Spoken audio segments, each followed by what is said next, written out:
Hello students, I am Seema Kushwaha from physics department. आज हम पढ़ेंगे श्रोडिंगर समीकरण के अनुप्रयोग, एप्लीकेशन ऑफ श्रोडिंगर इक्वेशन।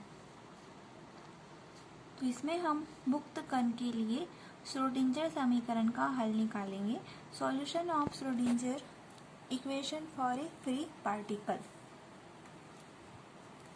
माना कि एक कण का द्रव्यमान m, कुल ऊर्जा E तथा स्थितिज ऊर्जा V है। कोई एक पार्टिकल है, उसका मास है m, टोटल एनर्जी E है और पोटेंशियल एनर्जी V है। तब श्रोडिंगर तरंग समीकरण से होगा del square psi plus 2m h square h cross square E minus V psi equal to 0। ये हो जाएगा इक्वेशन 1।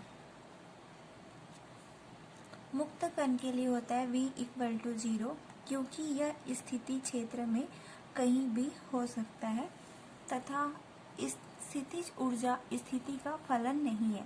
तब del square psi plus 2m upon h cross square E minus 0। Equation 1 में हम V इक्वल टू 0 रख देंगे मुक्त कण के लिए V इक्वल टू 0, क्योंकि यह स्थिति क्षेत्र में कहीं भी हो सकता है। तो यहाँ पर V इक्वल टू 0 रखिए, तो ये हो गया E minus 0 psi equal to 0। इसे हम लिख सकते हैं del square psi plus 2m upon h cross square E psi equal to 0। कार्तीय निर्देशांकों में होता है del square psi upon del X square plus del square psi upon del Y square plus del square psi upon del Z square plus 2m upon h cross square E psi equal to 0। ये हो जाएगा equation number 2। उपयुक्त समीकरण x, y तथा z के पदों में आंशिक अवकलन समीकरण है।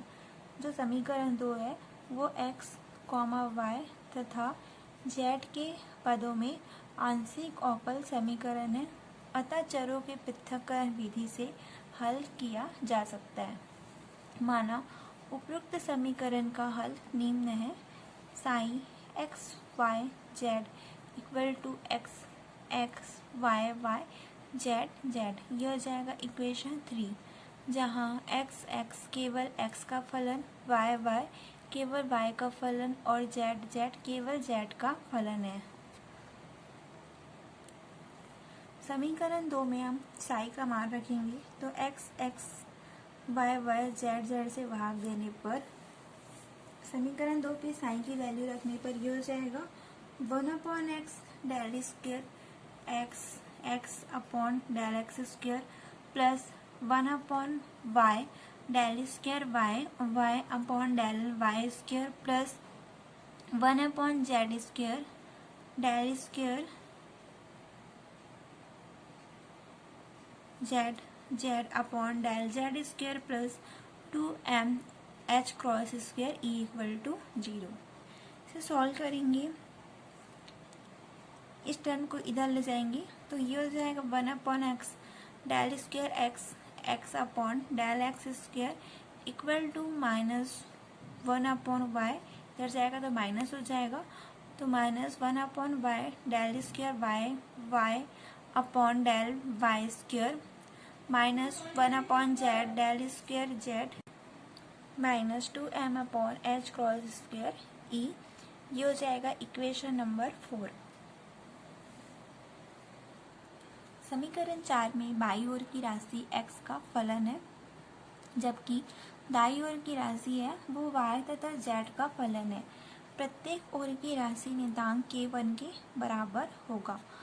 तो ये हो जाएगा 1 upon X del square X X upon del X square, क्योंकि जो राशि है वो नियतांक k1 के बराबर होगा, तो 1 upon X del square X X upon del X square equal to k1 minus 1 upon Y square 1 upon Y del square Y Y upon del Y square minus 1 upon Z del square Z del square Z Z del Z square minus 2m upon H cross square E equal to k1 1 upon Y del square Y Y upon del Y square equal to हो जाएगा minus k1। इस term को हम इधर ले आए तो ये हो जाएगा, ये प्लस हो गया और ये इधर माइनस हो गया तो minus k1 minus 1 upon Z del square Z Z upon del Z square minus 2m upon H cross e. इस टर्म को हम इसे उठा के हम इधर ले आए तो ये प्लस हो गया और ये माइनस, ये हो जाएगा इक्वेशन नंबर 5। समीकरण 5 है, बाई ओर की राशि है वो y का फलन है जबकि दाई ओर की राशि z का फलन है। ऐसा तभी संभव है जबकि प्रत्येक ओर की राशि एक नियतांक k2 के बराबर होगा। समीकरण 5 में जो बाई ओर की राशि है, इधर की राशि वो y का फलन है जबकि दाई ओर की राशि z का फलन है। और ऐसा तभी संभव है जबकि प्रत्येक ओर की राशि एक नियतांक कांस्टेंट k2 के इक्वल हो। तो ये हो जाएगा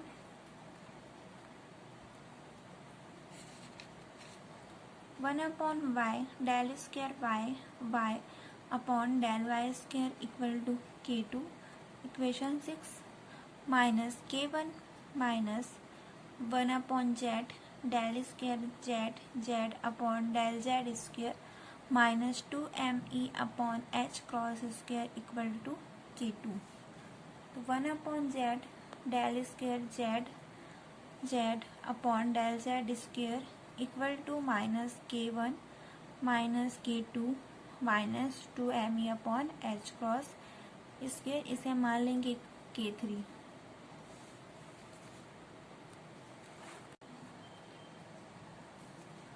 one upon Z del square Z Z upon del Z square equal to होगा k3। ये हो जाएगा इक्वेशन नंबर 7।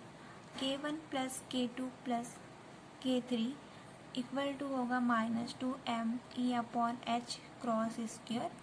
ये हो जाएगा इक्वेशन नंबर 8।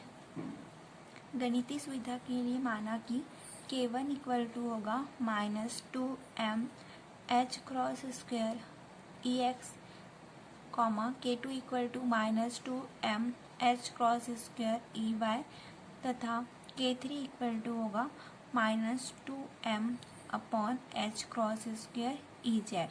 तो e इक्वल टू हम लिखेंगे ex equal to ey plus ez। अब समीकरण 5, 6 एवं 7 से समीकरण 5 था हमारा 1 upon X del square X X upon del X square equal to k1। तो यहाँ पे हम k1 की वैल्यू रख देंगे minus 2m upon H cross square ex। ये हो जाएगा 1 upon X del square X X upon del X square plus 2m upon H cross square ex equal to 0। 1 upon Y del square Y Y upon del Y square plus 2m upon H cross square ey equal to 0। k1 k2 k3 की value रखेंगे तो 1 upon Z equal to हो जाएगा del square Z Z upon del Z square plus 2m upon H cross square ez equal to 0। इसे हम आगे लिख सकते हैं del square X X upon del X square. पहले यहाँ पे 1 अपॉन एक्स था तो इसे हम एक्स को इधर ले जाएंगे तो ये हो जाएगा del square X X upon del X square plus 2m upon H cross square ex capital X equal to 0। Del square Y Y upon del Y square plus 2m upon H cross square ey y equal to 0। Del square Z Z equal to del Z square plus 2m upon H cross square E Z Z equal to 0। उपयुक्त अवकल समीकरणों के व्यापक हल होंगे x x equal to होगा n x sine √2m E x upon H cross x minus x naught. Y equal to होगा n y sine √2m E Y upon H cross Y minus Y naught. Z equal to होगा n z sine √2m E Z upon H cross Z minus Z not.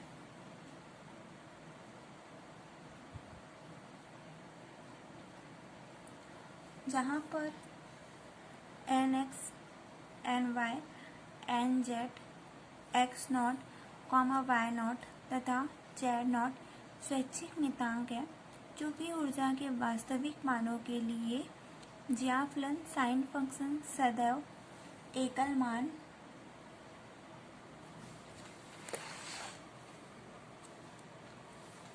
परिमित तथा संतत होते हैं।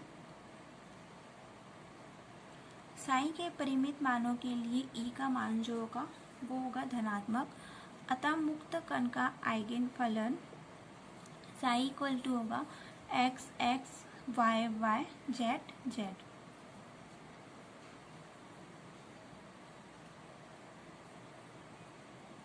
तो psi equal to होगा N psi bracket पे √2m E x upon H cross x minus H naught bracket close sine 2m E Y upon H cross Y minus Y naught bracket close sine bracket पे √2m upon E Z upon H cross Z minus Z naught. Sine की value निकलेगी N psi √2m E x upon H cross x minus H naught bracket पे sine √2m E Y upon H cross Y minus Y naught sine bracket पे √2m E Z upon H cross Z minus Z naught. ये हो जाएगा equation number 9।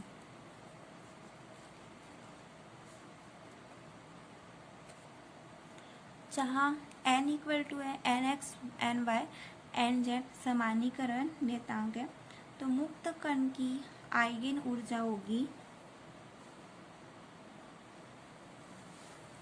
E equal to E x plus E y plus E z. मुक्त कण है उसकी eigen ऊर्जा होगी E equal to E x plus E y plus E Z.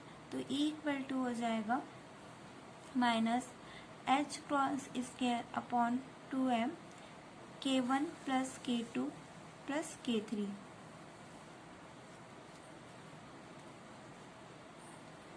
जहाँ जो E x E y E z है वो ऊर्जा के घटक के धनात्मक मान होंगे, अतः मुक्त कण के लिए जो ऊर्जा स्तर है वो अविरत होंगे। यहाँ पर जो E x E y E z है वो ऊर्जा के घटकों के धनात्मक मान होंगे, पॉजिटिव वैल्यू होगी, अतः मुक्त कण के लिए ऊर्जा स्तर है वो अविरत होंगे।